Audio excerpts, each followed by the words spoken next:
নমস্কার বন্ধুরা, welcome to এসটিওনিক sports. বন্ধুরা, এই ভিডিওটা হতে চলেছে ফুটবল নিউজ নিয়ে, যেখানে বেশ কিছু ট্রান্সফার নিউজের খবরাখবর বেরিয়ে আসছে বিদেশি প্লেয়ারদের নিয়ে। সেগুলো তোমাদের সঙ্গে শেয়ার করে নেব। তার সাথে সাথে আজকে আইএসএলের সেমিফাইনাল, বেঙ্গালুরুর মুখোমুখি কোন দল হবে সেই ম্যাচ নিয়ে অবশ্যই কিন্তু কথা বলার সাথে সাথে বাংলার আরেক প্রধান মোহামেডানের খুবই খারাপ অবস্থা, তাদের নিয়েও কিন্তু আমরা আলোচনা করে নেব এই ভিডিওতে। তাই ভিডিও শুরু করার আগে একটাই রিকোয়েস্ট, চ্যানেলে যারা প্রথমবারের জন্য এসেছো মনে করে চ্যানেলটাকে সাবস্ক্রাইব করে নাও।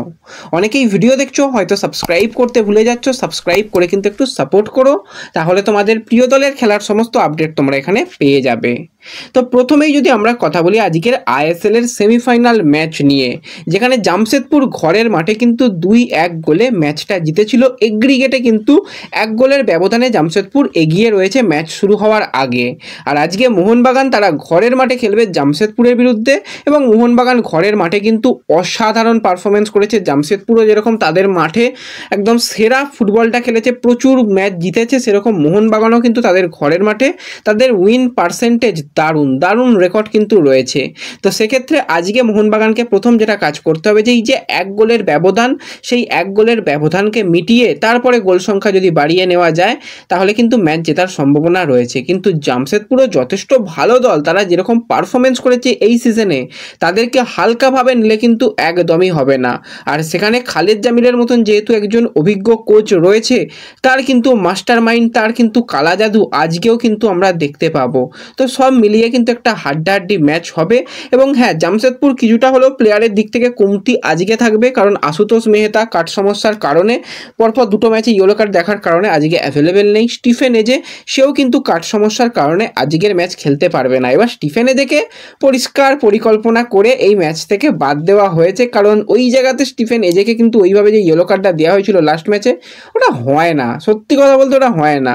তো কিছু করার নেই, পরিকল্পনা করে যেরকম তাকে সাসপেন্ড করে দেওয়া হয়েছে, তবুও চেষ্টা চালাবে খালেদ জামিল যেটা জানিয়েছে, নিজেদের যারা রয়েছে তাদের নিয়েই ভাবতে হবে, যারা নেই তাদের নিয়ে ভেবে লাভ নেই, এবং আমরা আমাদের পরিকল্পনা মতন আজকে লড়াই করব এবং আশা করি ম্যাচ কিন্তু খুব ভালো হবে। মোহনবাগান ভালো দল, তবু তাদের হারানোর সমস্ত রকম চেষ্টা কিন্তু করব, সেটা কিন্তু জানিয়েছে। এবং লাস্ট ম্যাচে সিভেরিওটোরও গোল পেয়েছে, জর্ডান মারে যথেষ্ট ভালো পারফরমেন্স করেছে, এবং হাবি বড় ম্যাচের প্লেয়ার, বড় ম্যাচে জ্বলে উঠেছে। তো সব মিলিয়ে মিশিয়ে এই 3 বিদেশি প্লেয়ার কিন্তু আজকে অবশ্যই সেরা পারফরমেন্স করতে হবে। যদি সেরাটা নিজেদের দিতে পারে, ম্যাচটা যদি জিততে পারে, তো তাদের সামনেও সুযোগ থাকবে প্রথমবারের জন্য ট্রফিকে ছুঁয়ে দেখার। কারণ এর আগে শিল্ড চ্যাম্পিয়ন হয়ে গেছে জামশেদপুর অলরেডি, মোহনবাগানও শিল্ড চ্যাম্পিয়ন হয়ে গেছে, কিন্তু জামশেদপুর যদি ফাইনালে যায় তো তাদের সামনে সুযোগ থাকবে যে ট্রফিটাকে জিতে নেওয়ার, কারণ বেঙ্গালুরু এর আগে ট্রফি চ্যাম্পিয়ন হয়েছে।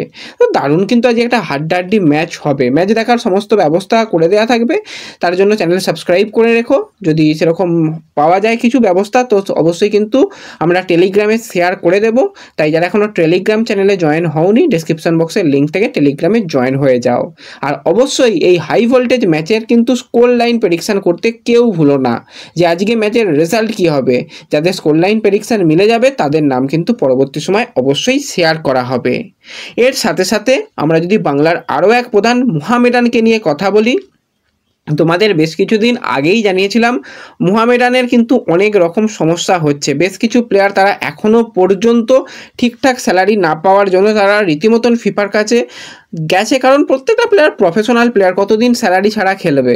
তো সেই ব্যাপারটা চলছে, এবং আদেও তারা দল সুপার কাপে নামাতে পারবে, তো সেই নিয়েও যথেষ্ট একটা চিন্তার কারণ রয়েছে। তবু ম্যানেজমেন্ট জানিয়েছিল যে হ্যাঁ, আমরা সুপার কাপে অংশগ্রহণ করছি, কিন্তু সমস্যার যেটা ব্যাপার, ইনভেস্টার, সেই জায়গাতেই মূলত সমস্যা। একদিকে বাঙ্কার হিল, একদিকে সাচি, দুজনকে নিয়ে এসে একটা ভাবনা চিন্তা ছিল যে ভালো দল গঠন, ভালো একটা খরচা করে বেশ আইএসএলের স্ট্যান্ডার্ড দল গঠন করে আমরা পরের সিজনগুলোতে খেলবো, কিন্তু সেটা হচ্ছে না।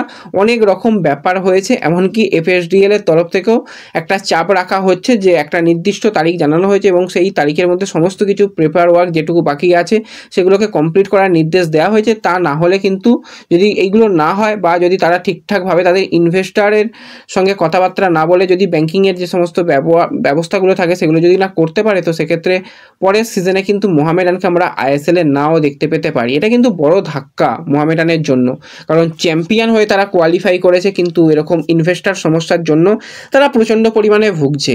এবং যদি শেষ পর্যন্ত দুটো ইনভেস্টার যারা রয়েছে বর্তমানে, তারা যদি দুজনেই টাটা বাই বাই করে দেয়, তো সেক্ষেত্রে মুখ্যমন্ত্রী দ্বারস্থ হতে চলেছে। মোহামেডান কর্তারা মুখ্যমন্ত্রীর কাছে রিকোয়েস্ট করা হয়েছে, যদি তাদের জন্য কোনো ইনভেস্টার ভালো এনে দেওয়া যায়, যদি মুখ্যমন্ত্রী সেটা করে তো অবশ্যই কিন্তু ভালো হবে এবং তিনটে প্রধানই একসাথে খেলবে, আমরা সেটাই দেখতে চাই। তো দেখা যাক কী হয় সামনের দিকে, কিন্তু অবস্থা খুবই খারাপ রয়েছে। অনেক প্লেয়ার দল ছাড়তে চলেছে, ভালো ভালো প্লেয়াররা কিন্তু আর থাকবে না, তারা কন্ট্রাক্ট টার্মিনেট করে তারা বেরিয়ে যাবে। কারণ নিয়মই রয়েছে, দীর্ঘদিন যদি কোনো ক্লাবের থেকে তোমরা স্যালারি ঠিকঠাক না পাও, কন্ট্রাক্ট টার্মিনেট করতে পারো, তাতে কোনো রকম সমস্যা নেই। তো সেইভাবে কিন্তু বেশ কিছু প্লেয়ার বেরিয়ে যেতে পারে সামনের দিকে। তো এরপর যদি আমরা একজন আইএসএলের অন্যতম সেরা মিডফিল্ড জেনারেলকে নিয়ে কথা বলি, তো 36 বছর বয়সী মরক্কোর ডিফেন্সিভ মিডফিল্ডার আহমেদ জাহু আইএসএল চলাকালীন কিন্তু হঠাৎ দলের সঙ্গে, ম্যানেজমেন্টের সঙ্গে তার ঠিকঠাকভাবে না মেলার জন্য কাউকে না জানিয়ে টাটা বাই বাই করে সে ফিরে গিয়েছিল। এবং যেহেতু এখন সে আর কোনো ক্লাবের সঙ্গে যুক্ত নেই, তাকে কিন্তু ট্রান্সফার মার্কেটে উইদাউট ক্লাব দেখাচ্ছে। এবং কাল থেকে যেটা দেখানো হচ্ছে ট্রান্সফার মার্কেটে, যে আহমেদ জাহু সে নাকি রিটায়ার্ড করেছে। এবার দেখো, সেরকম কোনো রকম এখনও পর্যন্ত অফিসিয়াল আপডেট আসেনি আমাদের কাছে, কোনো রকম নিউজ মিডিয়া, বড় নিউজ মিডিয়া মরক্কোর সেখান থেকেও সেরকম কিছু আসেনি। এমনকি আহমেদ জাহু নিজেও সেই সিদ্ধান্ত নিজস্ব সোশ্যাল মিডিয়াতে জানায়নি। তো এরকম একটা ট্রান্সফার মার্কেটে দেখাচ্ছে। এবার এটাও হতে পারে হয়তো ট্রান্সফার মার্কেটই এই নিউজটা প্রথম ব্রেক করছে, কিন্তু ট্রান্সফার মার্কেটে অনেক কিছুই চেঞ্জ করা যায়, এডিট করা যায়। তো দেখা যাক কী হয়। যাই হোক, আহমেদ জাহুর 36 বছর বয়সেই যদি রিটায়ারমেন্ট নিয়ে নেয় খারাপ লাগবে, কারণ এরকম মিডফিল্ডার সত্যি আইএসএলে খুবই কম আছে এবং অনেক দিন ধরে খেলছে, একটা এই প্লেয়ারের প্রতি ভালো লাগা তৈরি হয়েছে। তো দেখা যাক কী হয় না হয়। এবং যদি সে ভাবে যে না আরও একটা সিজন খেলে নেবো, খেলে নিতে পারে, কোনো রকম অসুবিধা নেই। এখনও পর্যন্ত সে তার সেরা ছন্দে না থাকলেও যে ছন্দটায় রয়েছে, অনেক ভালো প্লেয়ার তার সেরা ছন্দে থেকেও আহমেদ জাহুর ধারে কাছে আসতে পারে না। তো এরপর যদি আমরা সেখান থেকে সরাসরি চলে আসি কেরালা ব্লাস্টার্সের দিকে, তো কেরালা কিন্তু নতুন কোচকে নিয়ে চলে এসেছে। নতুন কোচের আন্ডারেই কিন্তু সুপার কাপের ম্যাচ খেলবে কেরালা।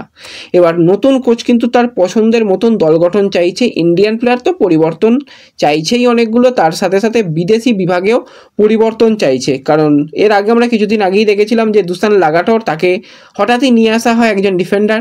অলরেডি সেই জায়গাতে মিলোস ছিল, তো মিলোসের সঙ্গে কিন্তু 26 সাল পর্যন্ত কন্ট্রাক্ট থাকলেও এই 26 বছর বয়সী মরক্কোর সেন্টার ব্যাকের খেলা খুব একটা পছন্দ নয় কেরালা ব্লাস্টার্সের নতুন কোচের।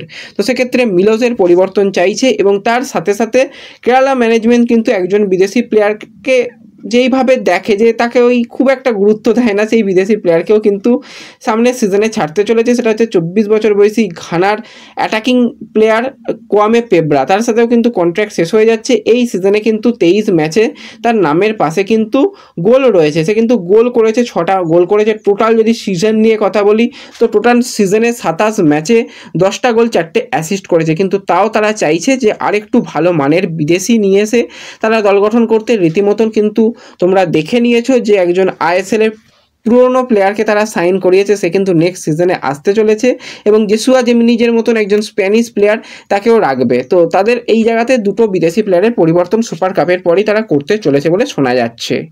তো ব্যাস এই ভিডিওতে এটুকুই আপডেট শেয়ার করার ছিল। ভিডিও ভালো লাগলে লাইক শেয়ার করে দিও, চ্যানেলে প্রথমবারের জন্য এলে চ্যানেল সাবস্ক্রাইব করে নিও। তো দেখা হবে পরবর্তী ভিডিওতে, ধন্যবাদ।